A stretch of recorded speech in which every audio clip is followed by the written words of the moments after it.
चोखे व्यक्तियों की तलाश।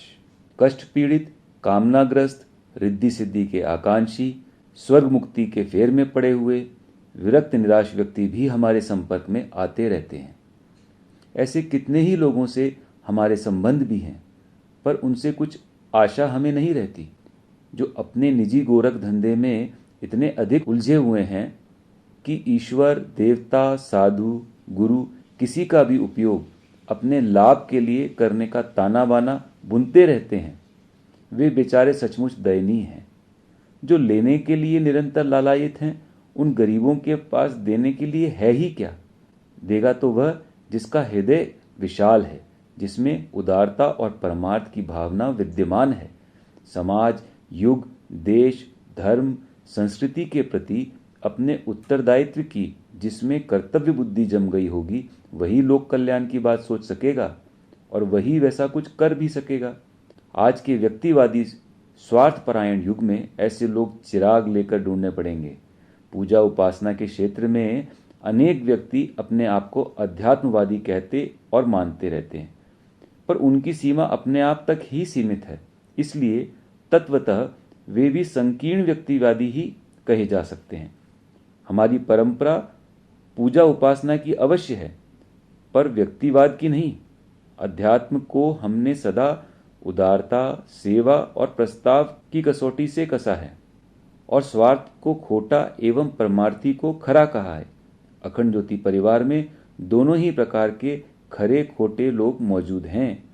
अब इनमें से उन खरे लोगों की तलाश की जा रही है जो हमारे हाथ में लगी हुई मशाल को जलाए रखने में अपना हाथ लगा सकें, हमारे कंधे पर लदे हुए बोझ को हल्का करने में अपना कंधा लगा सकें।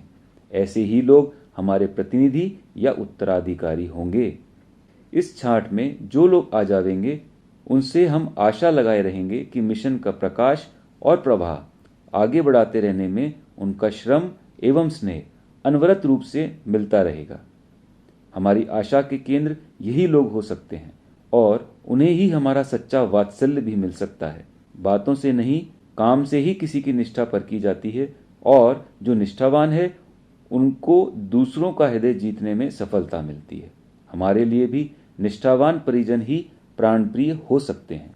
लोक सेवा की कसौटी पे जो खरा उतर सके, ऐसे ही लोगों को परमार्थी माना जा सकता है। आध्यात्मिक पात्रता इसी कसौटी पे परखी जाती है। हमारे उस देव ने अपनी अनंत अनुकंपा का प्रसाद हमें दिया है। अपनी तपश्चर्या और आध्यात्मिक पूंजी का भी एक बड़ा अंश हमें सौंपा है। अब समय आ गया है जबकि हमें भी अपनी आध्यात्मिक कमाई का वितरण अपने पीछे वालों को वितरित करना होगा, पर यह क्रिया अधिकारी पात्रों में ही की जाएगी। यह पात्रता हमें भी परखनी है और वह इसी कसौटी पे परख रहे हैं कि किसके मन में लोक सेवा करने की उदारता विद्यमान है। इसी गुण का परिचय देकर किसी समय हमने अपनी पात्रता सिद्ध की थी। अब यही कसौटी उन लोगों के लिए काम आएगी जो हमारी आध्यात्मिक पूंजी के लिए अपनी दावेदारी प्रस्तुत करना चाहेंगे। सेवा और साधना दोनों ही हमारे कार्य क्षेत्र रहे हैं।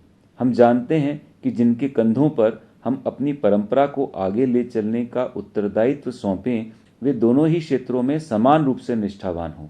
उपासना की भांति ही उन्हें लोक सेवा में भी अभिरुचि हो। एकांगी अभिरुचि वाले व्यक्ति हमारे दृष्टि से आधे अध्यात्मवादी हैं। उन्हें एक टांग का, एक हाथ का, एक आंख का अर्धांग बात पीड़ित ही कहा जाएगा। फौज में डॉक्टरी मुआयने में फिट युवक ही भर्ती होते हैं। हमारा उत्तराधिकार उन्हें मिलेगा। हमारे प्रतिनिधि वे होंगे जो साधना में ही नहीं, लोक सेवा में भी समुचित अभिरुचि लेंगे। युग निर्माण योजना इसी प्राथमिक परीक्षा के रूप में हमने अपने परिजनों के सम्मुख प्रस्तुत की है।